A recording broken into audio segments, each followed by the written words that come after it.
पहला है शून्य कोण। तो एक ऐसा कोण जिनमें दो किरणों के बीच में जो दूरी है वो बिल्कुल भी ना हो, शून्य हो। जैसे कि जो हमारा कोण होता है वो क्या होता है कि दो किरणों के बीच में जो दूरी है उसको मापने वाली एक इकाई है कोण, ठीक है। तो अगर मान लीजिए कि इन दो किरणों के बीच में बिल्कुल भी दूरी ना हो, ये एक किरण है और दूसरी किरण भी इसी के ऊपर हो, तो हम क्या कहेंगे कि इन दोनों के बीच में तो एकदम दूरी ही नहीं है। तो मतलब दूरी नहीं है तो शून्य, तो वो क्या कहलाएगा, शून्य कोण, ठीक है। तो ये कितने का होता है, 0 अंश का, शून्य अंश का, ठीक है। अब है न्यून कोण। तो देखिए वो कोण जो कि आपका 0 से बड़ा हो और 90 अंश से, ये 90 अंश का हो गया, तो 90 अंश से छोटा हो, 0 से बड़ा और 90 अंश से छोटा, वो हमारा क्या कहलाता है, न्यून कोण, ठीक। अच्छा, अब आती है बात समकोण की। तो समकोण ऐसा कोण जो कि 90 अंश का हो। ये वाला जो कोण है 90 अंश का, एकदम 90 अंश का जो कोण होता है वो हमारा समकोण कहलाता है, 90 अंश का, ठीक है। अधिक कोण, तो देखिए कि 90 से अधिक जो होगा, 90 अंश से अधिक और 180 अंश से कम, उस कोण को हम अधिक कोण कहेंगे। तो एक ऐसा कोण जो कि 90 से अधिक हो, ये 90 का है, 90 से अधिक हो लेकिन 180 से, 180 ये पूरा, ठीक है। इससे कम जो होगा, इससे अधिक और इससे कम, तो ऐसे जितने भी कोण होंगे जो कि इससे अधिक और इससे कम होंगे, 90 से अधिक और 180 से कम होंगे, वो हमारे क्या कहलाएंगे, अधिक कोण कहलाएंगे, ठीक है। अब देखिए, अब बात आती है ऋजु कोण की। तो एक ऐसा कोण जो कि ऋजु हो, ऋजु का क्या मतलब होता है, एकदम सीधा, ठीक है। तो एकदम सीधा, तो सीधा कोण कब बन सकता है, जब वो 180 का हो, 90 का यहाँ तक और 90 और मिला देते हैं तो एकदम सीधा। तो 180 डिग्री का जो कोण होता है, 180 अंश का जो कोण होता है वो हमारा ऋजु कोण कहलाता है, ठीक है। तो ये वाला जो कोण होगा 180 अंश का, वो हमारा ऋजु कोण कहलाता है, ठीक है। अब देखिए वृहद कोण। तो वृहद कोण एक ऐसा कोण या कोई भी ऐसा कोण जो कि आपका 180 से अधिक हो, 180 अंश से अधिक हो और 360 अंश से कम हो। तो वो सभी कोण जो कि आपके 180 से अधिक होंगे, 360 से कम होंगे, वो आपके वृहद कोण कहलाएंगे। और संपूर्ण कोण एक पूरा घुमा हुआ कोण।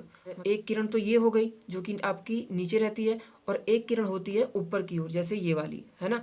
तो अगर ये पूरी यहाँ से चलकर दोबारा पूरा घूम जाएगी तो ये क्या हो जाएगी, पूरा संपूर्ण घूम गई है। तो इसी को हम क्या कहते हैं कि संपूर्ण कोण है ये, ठीक है। और ये आपका होता है, आपका आधा जो होता है वो 180 और फिर एक आधा और हो गया तो 180, तो 180 और 180 360, तो 360 का कोण मतलब 360 अंश का कोण जो होता है वो हमारा संपूर्ण कोण कहलाता है, ठीक है। तो एक बार फिर से, शून्य कोण जब दो किरणों के बीच में एकदम दूरी नहीं होगी, एक किरण दूसरी किरण पे होगी तो उनके बीच की जो दूरी होगी वो बिल्कुल नहीं होगी, तो शून्य कोण, ठीक है, जो कि 0 अंश का होता है, शून्य अंश का होता है।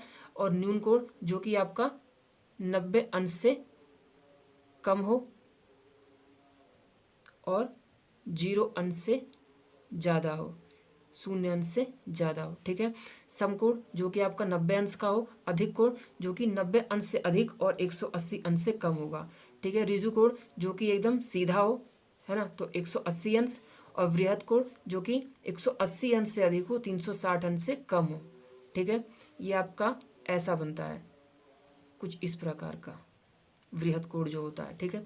और संपूर्ण कोण जो होता है वो पूरा एक गोला घुमा हुआ, तो वो 360 का होता है, तो 360 का कोण जो होगा वो आपका संपूर्ण कोण कहलाएगा।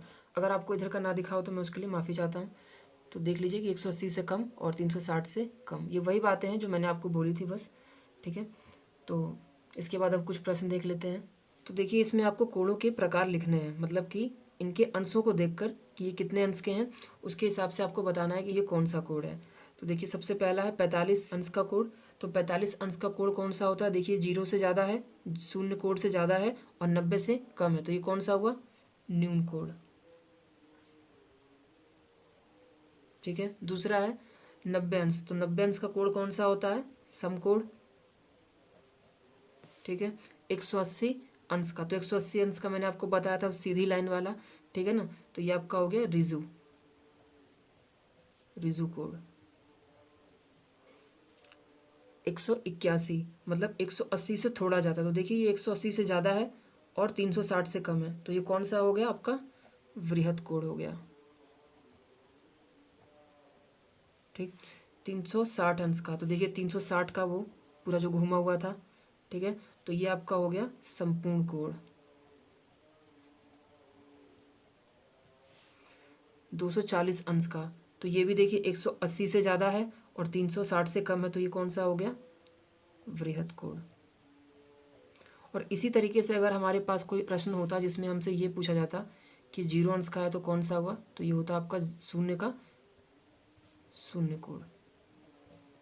ठीक है, तो लाइक करें और चैनल को सब्सक्राइब करें, बेल आइकन को हिट करें ताकि आपको ऐसी वीडियो आगे भी मिलती रहे। Thank you.